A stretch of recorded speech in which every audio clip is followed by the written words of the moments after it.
So y'all remember Sunday, right? Were you here? It was a great time. I would spend a lot of time reviewing, but I don't have time for that. So, bottom line, it was really good. I want to quote one thing that I said on Sunday, and it was, we're talking a lot right now about you learning emotional language about you. It's good. Have you been practicing?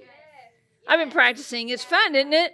It's fun to actually stop for a minute and say, wonder what it is. What is this thing that's going on with me, as opposed to just living from reactions? Agreed? Listen, this is such a vital thing that you may not feel like you need it that much, but somebody that's coming along after you is going to need it. And how diverse you're going to be, I believe, in the kingdom, and how God is able to utilize your gifts is how well that you've honed them. You know, we flip houses, and so we just finished a flip and we sold it in 10 days. But listen, the reason why is because the people that are buying it are two people that are going to be doctors. They're graduating next month. And they were so into detail. They picked that thing apart and they could find nothing they wanted to fix. And see, that's the thing you have to understand, that God, it's a setup. Because see, my character happens on what I display, what I do on my display when nobody's watching. Instead of saying, well, let them just tell me if it's wrong. And see, that's the same way with your character in life, your character at work. Right? And so I love this line. It says, my limits of my language means the limits of my world. That was from Sunday. And so, like I said, if you don't have that handout, you can get it over here on the beautiful black table. And so let's pass out some popcorn. I promised y'all that you could have popcorn because some of y'all were sleeping while I was talking last Wednesday night. This is the only reason you're getting popcorn. So you have a choice between kettle corn and salty corn. And just feel free to munch at will, and they're going to clean it up at the end.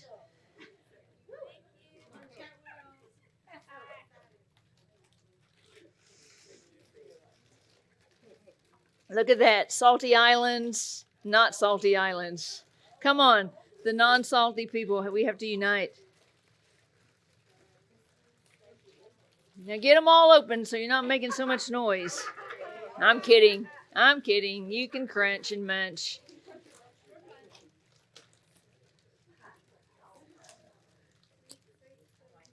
Don't forget the girls and the boy in the booth, because they'll be sad.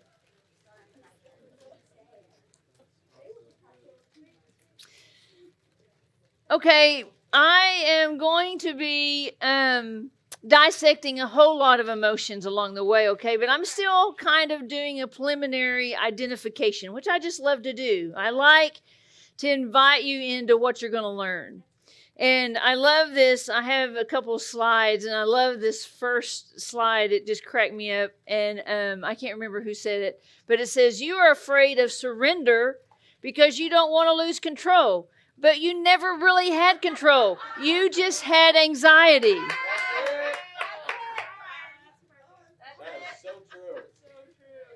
You can't be healed of what you won't admit. And so, I don't know if you know this, but God's coming for every place that you think that you're in control. I've been there. I've done it. And guess what? God uses me to do things that I don't even know why I'm doing them. And sometimes I don't even like what he uses me to do, because it makes me feel awkward. I don't like awkward. I love it. We've got to get this thematic declaration down to embrace awkward. Because if the God of the universe is going to use humanity and we think he's going to care about our comfort, we're already setting ourselves up for limits, right? So let's start our little handout here. This is part the parts in italicized are from her book, and the other parts I've written. Brene Brown in her book, Atlas of the Heart, which I'm looking into, gives us some insight into the impact of lack of emotional learning that it has on our lives. Without healing, growth, and maturity, it's easy to see how and why we begin to shut down our emotions, thereby shutting down our creativity. Below are some snippets that describe some intricacies, complexities, and roadblocks associated with lack of emotional maturity. How many would agree that society as a whole has a lack of emotional maturity? Everybody would agree. How many agree you do? So, see, part of God's healing all comes from choice. So the more things that I reveal, the more things that's what true intimacy is, let you see into me, the more of those things he can work on at one time. If you're just going to reveal your best side and you're not going to act like you got anything going on, then that's all he can touch, because he requires us to reveal it. He can fix it, but he can't fix what I'm unwilling to reveal. I'm just telling you, it's a principle I've lived by my whole life. You have to reveal what you're willing to be healed of. Do you need some help? Because I feel like you're struggling with your boom chicka pop. This is from the book. I've learned this is really good, especially for people who have had any kind of abuse. This will give you some understanding. I've learned that power is not bad, but the abuse of power or using power over others is the opposite of courage. It's a desperate attempt to maintain a very fragile ego. Have you heard that before? Yeah? It's the desperate scramble of self-worth quicksand. When people are hateful or cruel or just being overtly mean. She used a different word there, so see how I changed it and put little dots around it for you so you wouldn't be offended right now. They're showing us exactly what they're afraid of. Understanding their motivation doesn't make their behavior less difficult to bear, but it does give us choices. And subjecting ourselves to that behavior by choice doesn't make us tough. It's also a sign of our own lack of self-worth. You know, that's something new in your generation, that we realize what abuse really was. And remember what I said last week, emotional and physical abuse is the same. It affects your brain the exact same way. So think about people, even if you haven't been abused, a lot of you in here have, but even if you hadn't, people coming have. And so one of the greatest things lost in abuse is trust. And interesting enough, even when God plucks you out of wherever you were and sticks you in a community, you still put on the community the same thing that happened to you in abuse. It takes sometimes a lot of years. You know, I know in religion, we were just like, hey, you know, Jesus is the answer. Just pray a little prayer. Jesus is the answer. And then everything gets fixed. And what we did in religion, we relied on that. And we judged each other. So then, since we didn't have any tools, everybody just dressed up on the outside like they were good. I came from religion. I know. I get this. They just dressed up on the outside. They didn't let anybody see you, because if you ever told, they would tell everybody, and they would shun you, and they would blackball you, and you might as well wear a shirt. And then when people saw you, they were doing the same thing. They just hadn't told it yet. I'm telling you the truth. So, let's keep reading. I also learned that when you hold someone accountable for hurtful behaviors and they feel shame, that's not the same as shaming someone. I'm responsible for holding you accountable in a respectful and productive way. I'm not responsible for your emotional reaction to that accountability. That should free a lot of you people. Sadly, I've learned that sometimes even when the pain takes your breath away, you have to let the people you love experience the consequences of their own behavior. That one really hurts. You know, I was talking to somebody today, and I said, they were like, well, I want to tell somebody something, but, you know, it's really hard for me. And I said, well, Here's a choice. You can either tell them because they're actually asking and they could actually come up higher and grow from your feedback, or you could not tell them, and then years later, people will still not be telling them and still not be telling them and still not be telling them, and they'll be 50, 60 years old going, well, no one ever told me, and then it'll be a shocker. Why they never have any intimacy, why they never have the connections they want. Some of us have never been told. We've never allowed feedback at a deep level. We keep everybody on the surface level. And see, this is really important. This gives us an understanding of why we created emotional distance. It didn't pay off. We hooked up with a bunch of unsafe people, and then we just wrote that on everybody. Everybody's unsafe. I'm not unsafe.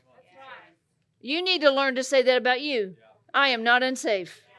Then when somebody comes to you and says, well, you're unsafe, you can say, no, I'm not. No, I'm not. I can help you. I can help you. Because people coming out of abuse, they don't think anybody's safe.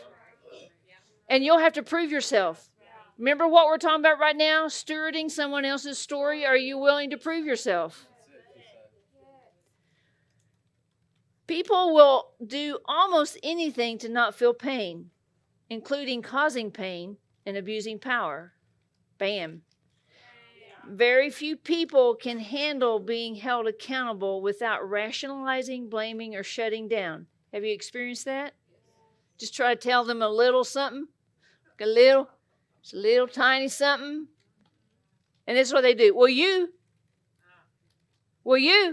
Anybody had that happen? You just start to say, hey, I was wondering, will you? Right? That's what this is talking about right here. And without understanding how our feelings, thoughts, and behaviors work together, it's almost impossible to find our way back to ourselves and each other. Now y'all need water, don't you? See, that's how it works right there. Is anybody dying, needs water? I mean, I'm sure Trace would run to the cafe and get you a water. Anybody? This is your moment right here. Free water. No?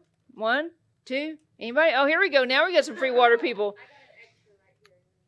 Oh, we got an extra here in the crowd as well. I think we just need a couple, Trace. But it might come trickling as the more they eat. We're in the middle of the paragraph. When we don't understand how our emotions shape our thoughts and decisions, that's one thing y'all do not know. Your emotions shape your thoughts and decisions.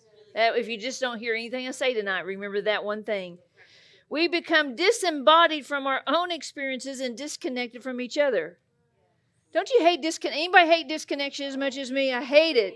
Have you ever tried to reconnect with somebody that's unconnectable? I mean, that's a miserable moment, isn't it? They're unconnectable. You want connection. What's going on with them? Walls. Right? No trust. That's on one side. Somebody else wants to have all the power.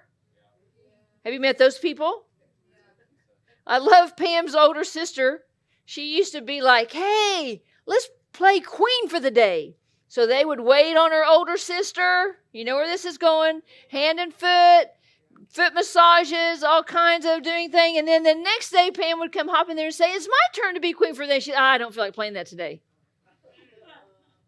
That's what power people do. You do for me. I'm not really thinking about ever doing it for you.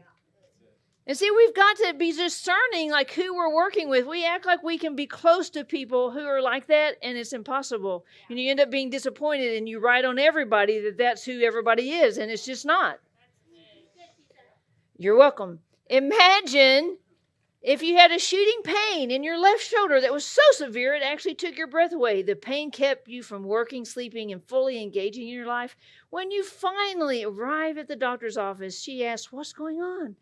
There's suddenly tape over your mouth, and your hands are tied behind your back.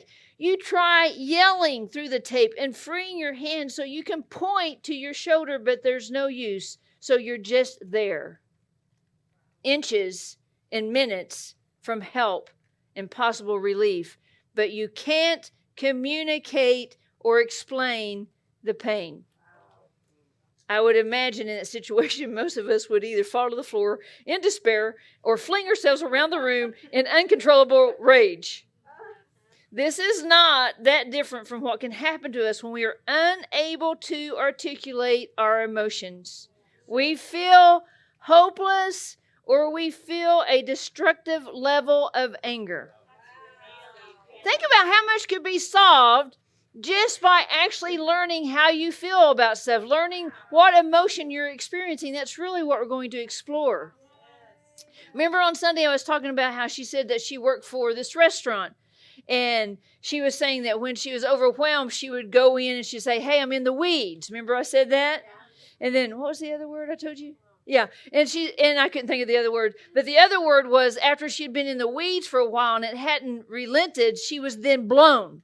I'm fully blown. So if you're fully blown, they knew you couldn't take care of nobody. You couldn't take care of your tables. She said nobody said anything to you. You just immediately were ushered outside to where you cried for 10 minutes or what she did, smoked a cigarette for 10 minutes. You did something, because you could do nothing in that fully blown. She calls that overwhelmed. Now see, if I just walk around saying, I'm overwhelmed, well, everybody needs to be rushing you out so you can have 10-minute break, and that's really, you're just feeling a little bit stressed. You're just in the weeds.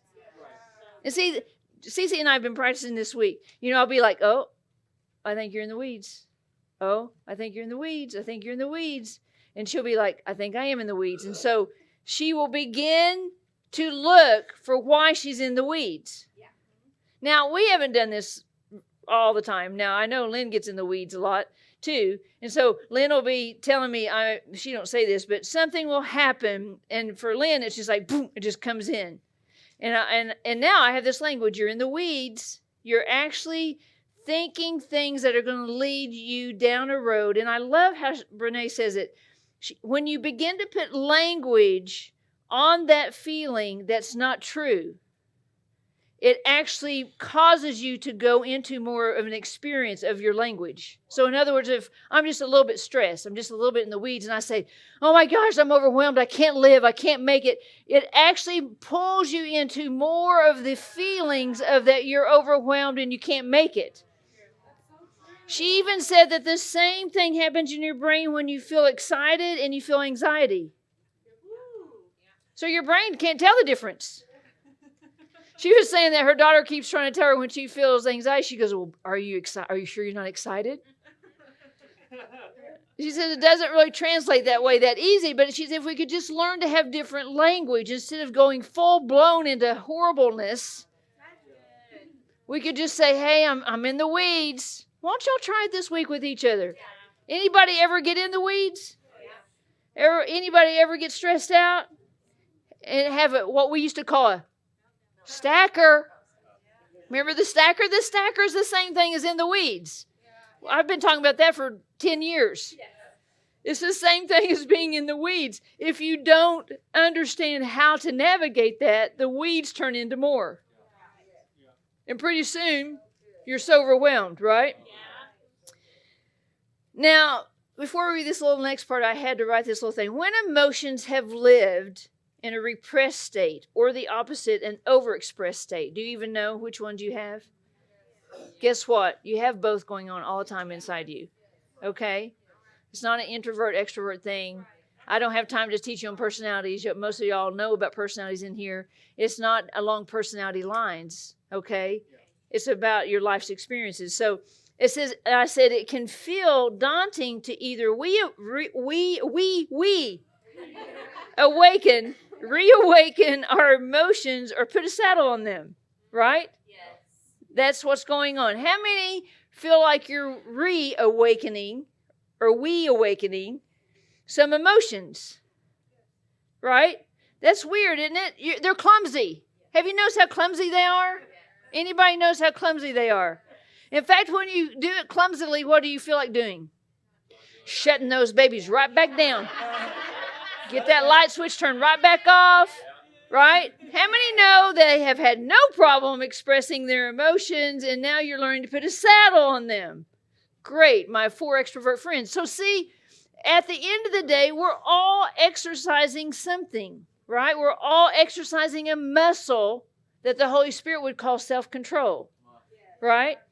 Did you know it's self-control to express your emotions? See, y'all all just stuck self-control and repressing everything. No, self needs to be, with the Holy Spirit's help, in control of what you're expressing. So he may use your emotions to express something. And if you're like, nope, I just got to have all the self-control, I can never have any emotions, that's not God. God didn't do that. God had appropriate emotions to appropriate circumstances. And that is the ultimate goal. And he can teach us that because he made us that way. We're made in his image. Either way, the emotions that are God-given are able to operate within self-control and be appropriate. It is part of the maturity walk to realize which side of the spectrum your certain emotions fall into. In part 1, remember, y'all had that handout, right? You made a list. Did anybody make a list? Great. I need somebody to share 1 or 2 here in just a second. In part 1, we made a list of some emotions and expressions of those emotions that you do or do not experience. It's really good to keep referring back to them to check to see how and if or what you really want, if they are what you really want, and if they're working in your relationships. So your emotions are affecting your relationships. Agreed? How many have emotions from other people that are affecting you? Right? Okay, you're doing that. You're doing that too. It's not just right. So if I want deep connection, so for instance, Pam and Lynn are both extroverts. Mendel is the 3 people I spend the most time with. Mendel's not. She's an introvert. So I can't do the same thing. I watched this thing happen today, and Mendel's going to give you this example, but it was one of the things that we're working on tonight's handout. So CEC and I were working on that today. And so she came over and she was going to explain to Lynn what she was going to say tonight. Well, Lynn didn't know what Cece was doing. And so Lynn does what every extrovert does. As soon as Cece got to a certain point, she just jumped in with her own story. Boy, Lynn was going to town. She was telling, and I said, whoa. I said, wait. I said, Cece's talking about something about her, and you just heard part of the story. Because, a melon needs a lot of foundation, and each little foundational statement, they see if you're still listening. And for an extrovert, we're like, get to the question. That foundation can be so excruciatingly long. And I'm like, is there a question? And Calandra was doing this to me last night. She was talking, and I was like, am I supposed to keep track of all of this? I don't know. And I finally was like, whoa, is there a question here? Because, I'm losing focus. I'm not able to keep track of everything you're saying. And see, in that moment, it's really cool because Lynn was like, oh, I didn't even know I was doing that. And Cece's like, well, I probably wouldn't have said anything because everybody does that to me. And see, right there, they just learned something about each other. See, it was that simple. Nobody had to get mad and throw a fit or roll around the floor or nothing.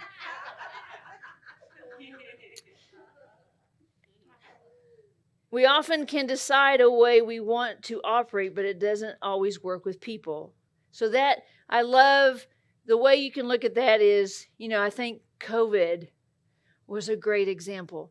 Didn't you love it when they passed an ordinance that you had to wear a mask? Man, everybody had this big reaction, I ain't doing that. Well, you're not wanting to be led then. No one asked you if they could pass the ordinance. It's kind of like saying, I'm not going to go that speed limit. I'm just going to do anything I want to do. See, we all have these ways we set up our lives to where we just get to do whatever we want to do. There's no accountability. And we're mad at people for making rules. Right? Agreed? So that should be an indicator that we are either not expressing our emotions or we're over-expressing our moments in the context of relationships with people. All by yourself at home, you can run over your boundaries all you want. You can be mad at yourself. You can overexpress yourself to yourself, but not with people. Not with people. If you're going to be in a relationship with people, you can't do that. Right? You don't get to say, this is the way I am. Well, you're going to be, this is the way you are all by yourself then. Right? Another little part, she said that language, I talked about on Sunday, is our portal to meaning making, connection, healing, learning, and self-awareness. That's what language does. There's a lot of things language can do. How many agree? Listen, it's a challenge to go from Cro-Magnon, weird, odd, these big words. How do you feel? Don't know. I mean, if you come see me, that's the first thing you cannot say. I will not spend any time talking to you about how you feel when you go, I don't know. Right? That's Cro-Magnon talk. That's like, odd. That's not any meaning, right? So language is so important. Think about what you're saying. Think about how you're representing yourself. Think about how you look when you're talking about yourself. Having access to the right words can open an entire universe. When we don't have the language to talk about what we're experiencing, our ability to make sense of what's happening and share it with others is severely limited. Even if you don't know it, you are limited. You can act like you're all good, but you're not. Without accurate language, we struggle to get the help we need. We don't always regulate or manage our emotions and experiences in a way that allows us to move through them productively, and our self-awareness is diminished. Language shows us that naming an experience doesn't give the experience more power. It gives us the power of understanding and meaning. It's really good. Every one of y'all have had a whole lifetime of experiences, right? When somebody goes to try to ask you about it, if you just put everything in the same category, I was just misunderstood. Nobody got me. Nobody liked me. Everybody rejected me. Well, that language alone isn't enough to tell anybody anything about your story. So if we're wanting to steward people's stories, we've got to know more language for what really happened. Additionally, we have compelling research that shows that language does more than just communicate emotion. It can actually shape what we're feeling. Our understanding of our own and others' emotions is shaped by how we perceive, categorize, and describe emotional experiences. And these interpretations rely heavily on language. Did anybody do the exercise? Come, Lynn, share one of yours.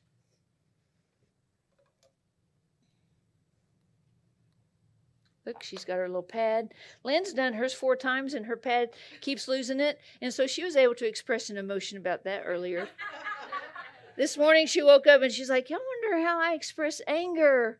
Like, do you think I get quiet or I'm pretty vocal? I said, I think you have no problem expressing how you feel. And fast forward a few hours later, and the 3rd time she lost her stuff, she's like, I'm so angry. I said, look, you're just exuding right there. Still missing, aren't they? Well, about a third of them. Let's see. Must be a Holy Spirit thing. That's okay.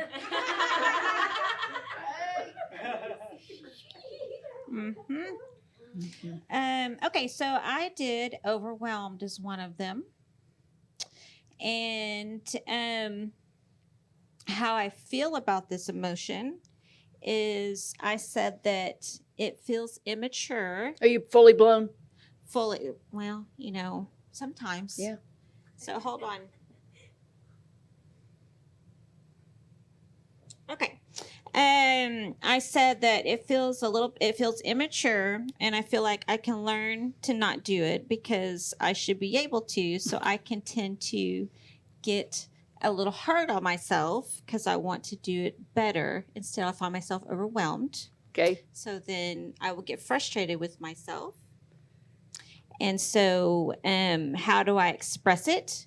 Well, I can get really critical. My mind gets really clouded. That's good. And I get selfish about my time and what I will do and what I won't do. And I become very me-focused. Nice. Very good. Anybody else have one? You got one you want to share? No? Yeah? I don't know. Yes, you. You raised your hand, so that's why I called on you. But if you're changing your mind, it's going to be okay. No one's going to think anything about you. Okay.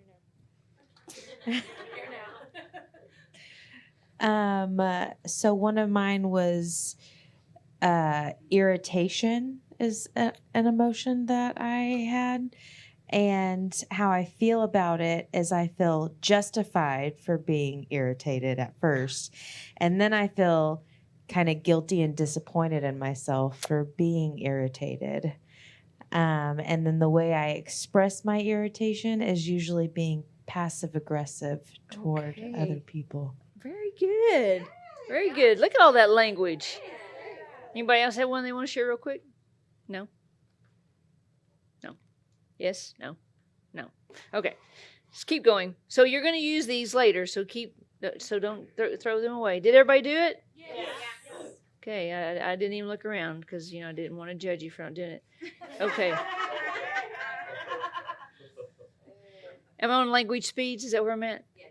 Language speeds and strengthens connection in the brain when we are processing sensory information. But newer research shows that when our access to emotional language is blocked, our ability to interpret incoming emotional information is significantly diminished. I should reread that. That is so good. Likewise, having the correct words to describe specific emotions makes us better able to identify those emotions in others, as well as to recognize and manage the emotional experience when we feel them ourselves. Yeah. So when you're hearing Lynn talk about overwhelmed and judging herself, who could relate? Look at that. See? That's really cool. Isn't it funny? Because, personally for me, if I get to the overwhelmed state, which is rare, but I have. When we were moving the building and we were doing all this, I had two moments up here where I was feeling overwhelmed. And I know what to do. I know to take a break. I know to I don't even think I came up here the next day or something. But I know when I reach that point. But see, I don't feel guilty. I'm like, I've been doing a lot. This is what happens when you don't have a break. And I just take a break. So see, there's a way to feel it without internalizing it into something bad. And that's what she's talking about with emotional health, emotional language. Begin to understand what is reoccurring in your life. And we're going to learn to do some exercises with it. Good? Yes. Learning to label emotions with a more nuanced vocabulary can be absolutely transformative. Remember I talked Sunday about the granularity, emotional granularity. Remember, I likened it to if you poured out a bunch of salt and you looked at all those granules, and you pointed each one of them out. That's what this is like. Your emotions are like that. They're really, I believe that your emotions are more specific than odd, than weird. And when you can actually emotionally granularize, it's a good way to say it, actually pinpoint it, you actually have the ability to meet what it's saying better than when you just over umbrellaize it. And so that's the goal right now. It's not to just run amok with them and to just justify them or anything. Right now we're just identifying and putting language to it. So, like I mentioned in the book, she has 86 emotions. And so she does things like she shows the difference between stress and overwhelmed, in the weeds or fully blown. She does some actual wording to help us. And I think it'll be really helpful for us. Remember we talked about what Susan David said on Sunday. You can read that. And then I put this little page 3 in there for you to read on your own. It's just Teresa's little monologue about how she feels about scientific data and kingdom data. So that would be really good for you to read. And then, in fact, in the number 4, since I'm running out of time, number 4, page 4 is the same thing. It's an excerpt I took from the lady that wrote your current small group book, Charity Bowman Webb. And she wrote another book called Limitless. And she talks about the language of the Creator. And I just love that little excerpt. And so please read that at home. But for the remaining time, I wanted to talk about your next assignment, which is on the back. And it's a beautiful little thingy. And I made up this little assignment. This wasn't from the book or anything, but I thought it would really help you. And I have a test subject this evening that I have chosen to let her go through an exercise we did today over an example. So let's read about what this example and this exercise is about. After reading the book, I thought of a fun exercise we could do using the following excerpt from the book. I love the idea of having new understanding connecting to ourselves. This is what she said. Things to ask yourself. Where am I right now? Where are you right now in life? How did I get here from where I came from in life? And how do I get there? Which you don't know where the there is yet. That's not ready for that one yet. How do I get there from here? These questions are central to understanding the physical world, and they're central to understanding our internal worlds. Whether we're looking at a map of Texas or reflecting on a tough conversation with someone we love, we need landmarks to orient us, and we need language to label what we're experiencing. And just like a map, the interaction between the layers of our emotions and experiences tell our story. It's a good way to say it, right? Yes.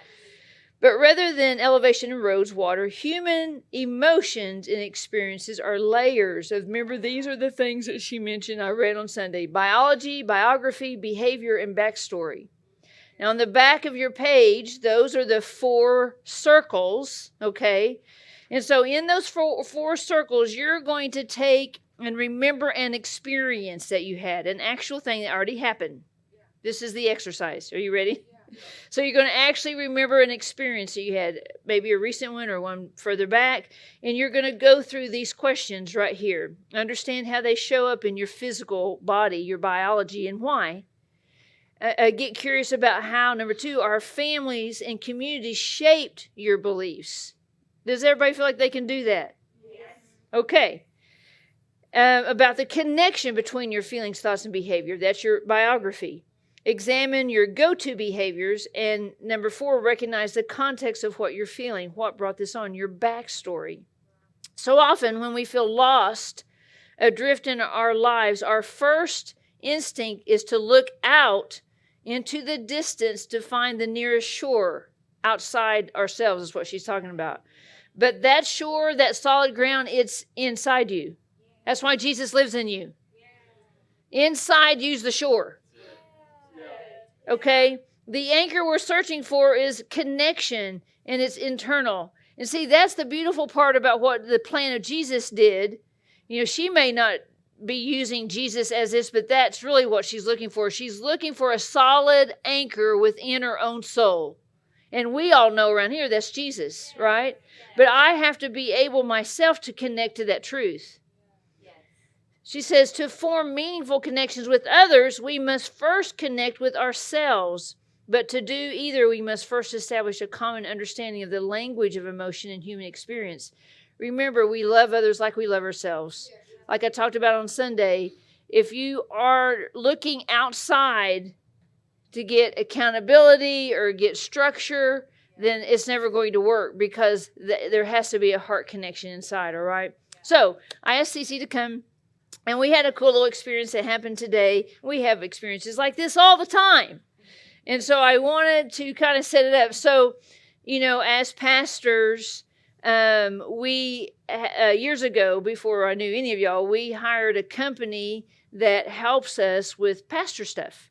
And we don't really call ourselves pastors, but as ministers, whatever. And so the cool thing about in America, there's all kinds of laws and tax laws that benefit ministers. And so Lynn, being the administrator here at One Life as well, she helps all of us with all of our paperwork and taxes and on and on and on, housing allowances, on and on and on.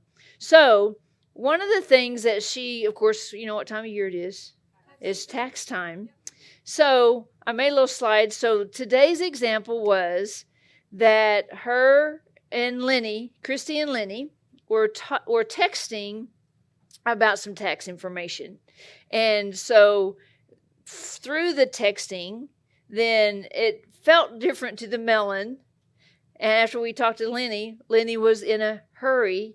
And so Lenny just was vague with her texting, which, you know, for a melon, taxes is a serious thing. right? You could go to jail or something, right? No, I'm just kidding. This is a serious thing. And so being a melancholy, she relies on systems. Does any melancholy know what I'm talking about? And if there's a system breakdown, then we're thinking, well, Sting was in church, first of all, but we're thinking, where are the other system breakdowns happening? Come closer. Where are the other system breakdowns happening? And it can begin to feel alarming.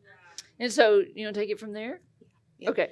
Are you still good for me to just do an overview of Yeah. the experience? Yeah, okay, yeah, and then absolutely. we'll do the practice. Yeah. Okay.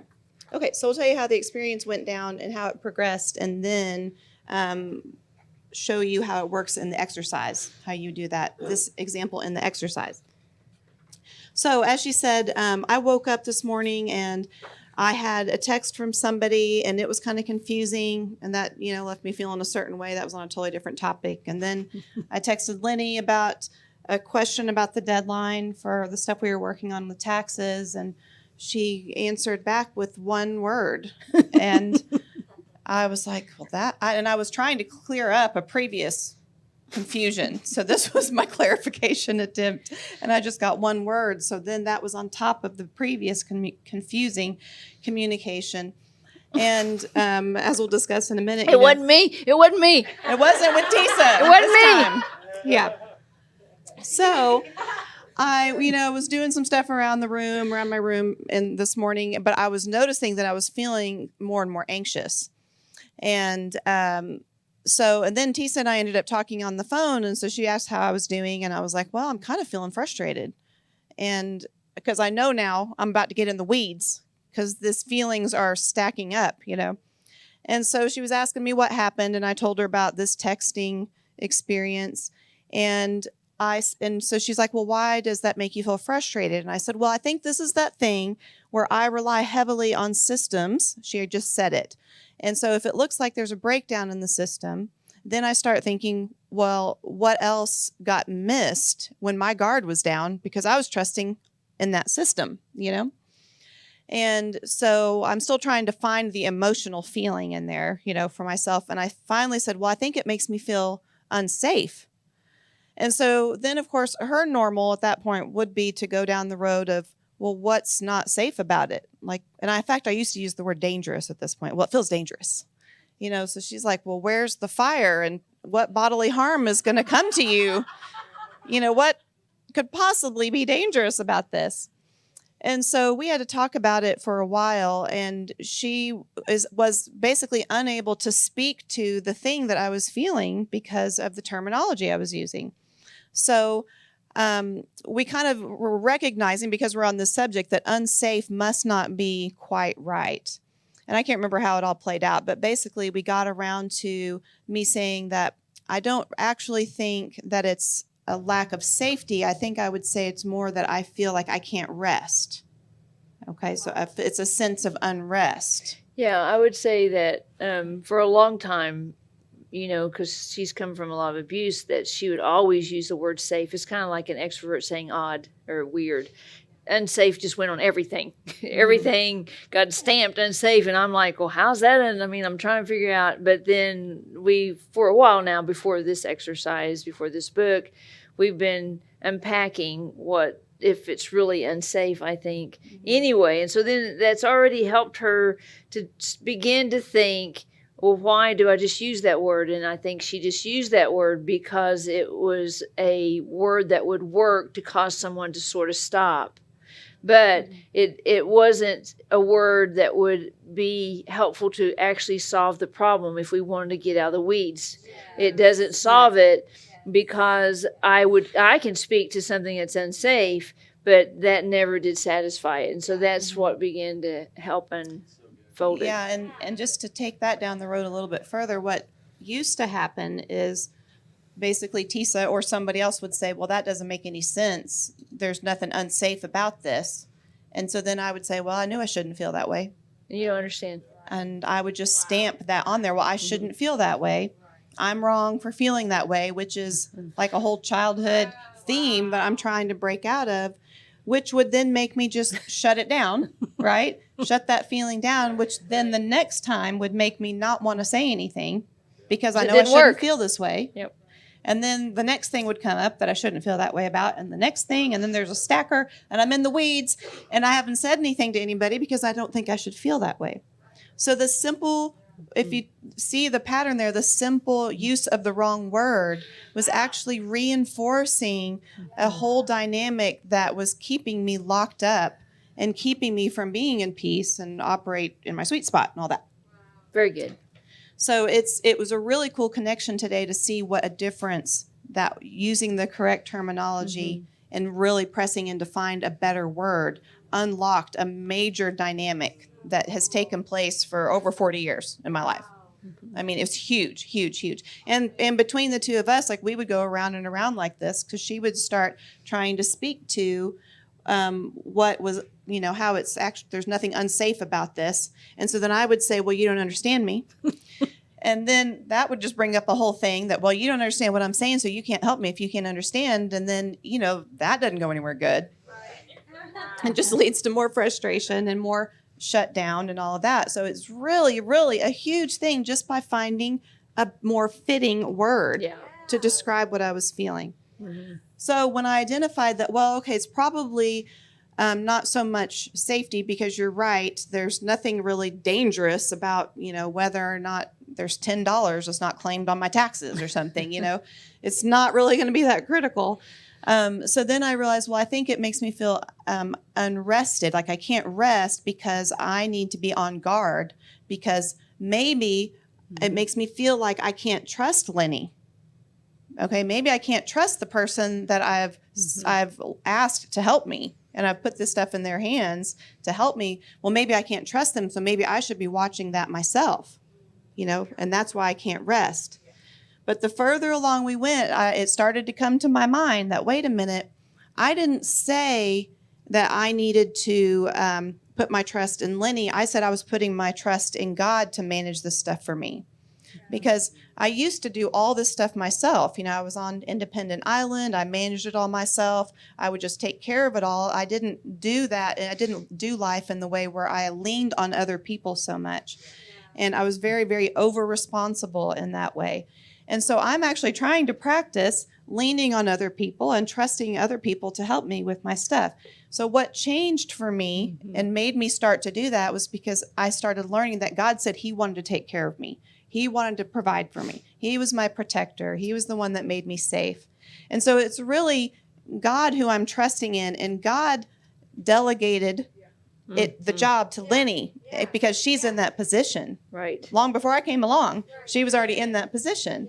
So it's not Lenny that I'm just trusting in my unrest. It's God that I'm not trusting.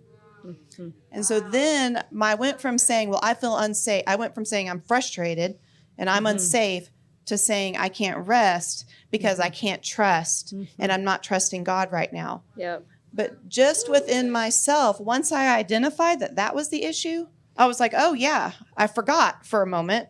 I am trusting God completely with everything. And so if this is just a matter of not trusting God, then I'm going to spend some time making some declarations and reading some scripture. And I can actually work on that feeling and get to a better place. Yeah. That's So, really good. It was an incredible example of exactly what Tisa's teaching on tonight. And so I think we wanted to go. So I had her do this little exercise for you. Aren't you glad that she's so vulnerable? And, we got Lenny's permission even. Yes. So even while we were asking Lenny for her permission, and they almost got in the weeds. That's what I was talking about earlier. And so, but it's just, if you can just look at it like all of these experiences that you do with safe people, they're supposed to actually unfold different things within your heart and life, just like this is happening. And I can just say that this has been really hard for Cece for a long time. She's in a good place with it now. But before, since she's come from so much anxiety that, it would escalate to a lot of fear really fast. And so she would go from this in the weed feeling to the fully blown feeling. But she's learning that there's just even having different language and explaining herself a little bit better slows down the process. It makes her think a little more, and it slows down the process of reaction. Yeah. And then I'm not spending a lot of unneeded words saying a bunch of stuff that's not hitting the target.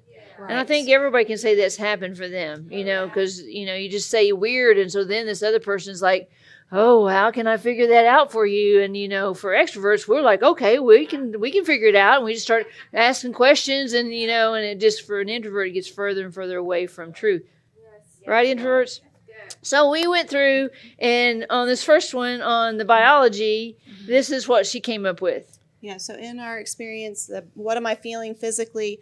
I start feeling tightness in my chest because I'm anxious, right? So I just feel tight in general. And I noticed that I was real jittery kind of from that nervousness. Like I kind of was just moving around my room real quick, like straightening things up and doing, that weird little thing. Tasking. Yeah.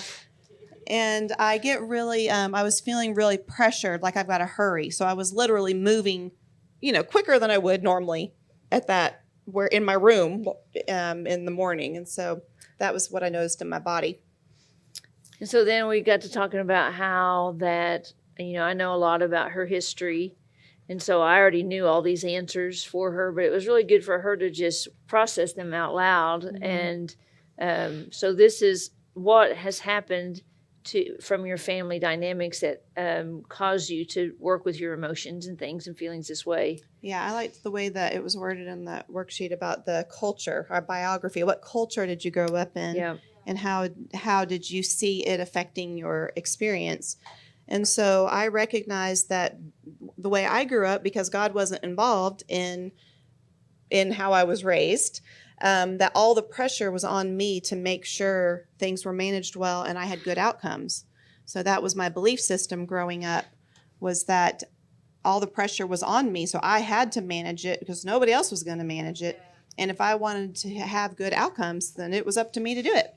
So whenever in other words, that affected me, because the second I think there's a system breakdown, I want to jump in. I want to jump in because I've got to take care of this. Right.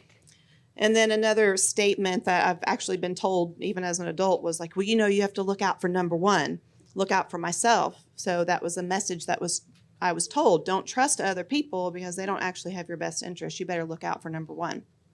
Right. So that led us to the behavior part. Yeah. So the next one is behaviors, your go-to behaviors. And I found that all of this exercise, like each one of these individually doesn't bring you to the bottom line answer, but I found that each one of them was a doorway to discover more of what was really going on. So if you heard in my experience that we shared, there were kind of stepping stones that one thing led to the next. Right. And so these are sort of stepping stones that helped open up that little step and a little bit broader and helped me see different things. So my go-to behaviors when I'm feeling that way, I know I can feel and come across a lot more impatient when I'm talking. So like when Tisa and I were talking and we start getting off topic and it's not going well, then I'm getting more and more impatient because it's not going well. Because she's on fire. Because I'm on fire. I often say that. It's like, well, I have a hot potato in my hand, so it's on fire. We got to put this out. So we can't, dilly-dally around. Get off topic. This thing's burning my hand. Let's hurry. Let's get to the point. So, where is the point? Sorry. Yeah, she didn't even know what the point is yet, and I'm wanting to tell her, what's taking you so long? I thought you could help me. That's my internal dialogue right there. Sometimes it comes out, though. Sometimes it comes out in real life, yeah. So another common go-to behavior is that urge to task instead of waiting for a solution or waiting for us to sort out even the communication, And another one is a go-to in that situation was, well, I'm just going to handle it myself. I'll just go in and research it myself. I'll find out what day the taxes are due and how long it takes and I'll just do it myself so that Lenny doesn't have to do anything, and I'll just do it myself. And now, she said, thankfully, I don't go down that far down that road. But if I notice now any tendency towards that, then that's a check for me to think something is going on. So even if I haven't noticed it at that point, if I haven't identified the feeling, if I'm doing some of those behaviors, it's good I can check and see what's going on internally. That's right. And then the backstory was the next one, which are the way I thought about it was, I thought about it more so as the more recent events, or what things happened in my history, not just from the culture I was raised in, but what other things have happened leading up to this that maybe went unchecked, Right. that are already fueling my feelings going a certain way. And so on this example, I know that there have been just previous real subtle situations that I didn't understand about the process. Like there were certain things I just like overheard Lenny and Tisa talking. I didn't understand exactly what they were talking about, but it may have been about the taxes, you know? So then I didn't really understand. So that made me feel like I created an uncertainty in me just by little observations or moments here and there, or comments here and there, that created an uncertainty in me that I didn't address. So that was adding pressure to my emotion this morning when we had the miss. Yeah, because those are connecting points for her. If you really do this exercise well, like I know people's connecting points. So the reason why that not understanding creates so much anxiety for her there's a reason for that. So those are connected together. And so the not understanding is part of her process of having peace. It doesn't mean everything she can understand. Of course, with God, you don't understand nothing. And so, that there's that process in her. It's tension all the time of doing things she doesn't understand fully. And that system in the independent island, you don't do that. You know why you're doing it. You don't do it until you know why. And in the kingdom world, it doesn't work that way. So that's been a lot of her having to give up that system of understanding. So then when she sees something, that's why it connects back to more of an emotional anxiety feeling for her. Yeah. And then another backstory that I thought of, not all of these are bad, but I realized that while I am in a season in my life where I'm intentionally practicing surrendering over responsibility. I've made a choice to pay attention to my urge to be over responsible and to not do that, which means by default, I'm leaning on people more. So that was a positive and intentional choice I've made, which then points me to the fact, oh, right, I'm leaning on others more. So there maybe the issue lies there in the fact that I'm leaning on someone more and that maybe I'm not trusting. Yeah, and so that backstory goes back to being number one. We're looking out for number one, not being number one. And so being number one. And so, that's been really hard for her because she, when she was a single parent, she didn't rely on people. She loved that she didn't rely on people. But then I've been trying to convince her to rely on people. And so then if there's a system breakdown, then her default is, well, I was supposed to be looking out for number one. So then it means it's not going to work out good. And then it's going to be my fault and I'm to blame because I just relied on somebody else. And so it really is a trust issue, as you can see. Yeah. But if you've got this language in your mind that you have to look out for number one and you're an over responsible, you connect those two things together and it's a perfect storm for anything of reliance and trust. Yeah, and then the third element of the backstory I thought of was that I am giving up. I've, again, made an intentional choice to give up that false sense of security that came with being in control. Mm-hmm. So I know that being in control of something was a way that brought me a sense of security, but it wasn't accurate. It wasn't true. Right. It was a facade. Right. So I know I've already broken my agreement with the fact that I need to be in control to be secure. And so this process then reminds me of my beliefs and the things I've already chosen and the things I'm already working on. So that then it showed me the incongruency between my beliefs and what I was feeling in that moment. So it pointed me to the real issue. And then honestly, once I identified it, all of this led me to identifying, oh, right, this is just another one of those areas that I'm trusting God. Right. And I'm so relieved to be trusting God. So, I'm like, phew, well, thank you, Jesus. You're right. I'm trusting you with everything, everything. And if that's all this is about at this point, then let me just go into telling you how much I love you. Yes. And it's a problem, an issue that I'm conditioned to working with him on, and that he really meets me in my place of insecurity or of mistrust and talks to me about it. So it turns into a really good thing. Mm-hmm. So something that's really tripped me up for a long, long time and just shut me down and reinforced like the very childhood injury that I had about not listening to my feelings and not listening to what I thought and believed. Right. This tiny, tiny, tiny little text issue could have reinforced that, but instead, because we found the right language and looked closer at it, it set me free in a brand new and really, really, really big way. Yeah. And created better communication. It was a huge breakthrough for Tisa and I. And so I know this will be a huge breakthrough for you guys and your mentors and your relationships and friends too, that just will pave the way to a lot of freedom. It's good. It's a good job. Thank you for sharing that. It's good, right? Let me just pray over us before Cheryl comes, but I hope that you will take advantage of actually doing a little bit of exercise with this, even with those emotions from last week, and it's just going to keep going, right? And you receive it. So, Papa, we just thank you. We just invite you into this process, and we just all say in this room, we want more healing. We want to grow as leaders. We want to grow as sons and daughters, and we want to grow as connectable items. We want to be able to steward not only our story of connectivity, but other people's stories as well. And so I just speak your healing grace over this process and over this season that we're learning all about this. In Jesus' name. Come on, Cheryl.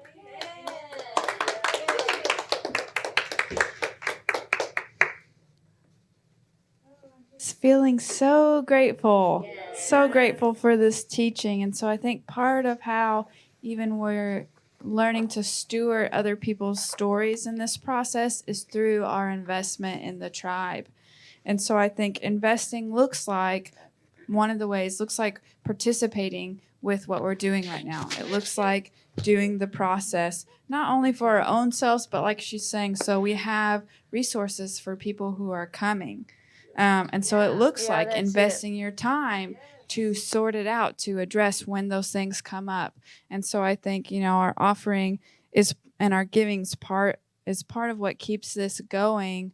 But also so that I'm just thinking, so we have tools, so we have teaching, so we have literature going forward for people to really help them, and just to help grow our influence and our territory that we can take in this area for people in emotional healing. And so our offering gets to do that. It's really cool. So we have a couple ways that you can partner with us in giving tonight. We've got our box back there. You can put cash in, checks in there, notate on the envelope how you want to give. We've also got our website. It's onelifeok.com. There's a place on there for you to give. And then we also use Cash App, which is on your smartphones. And our handle for that is $OneLifeOK. So let's stand and do our offering decree.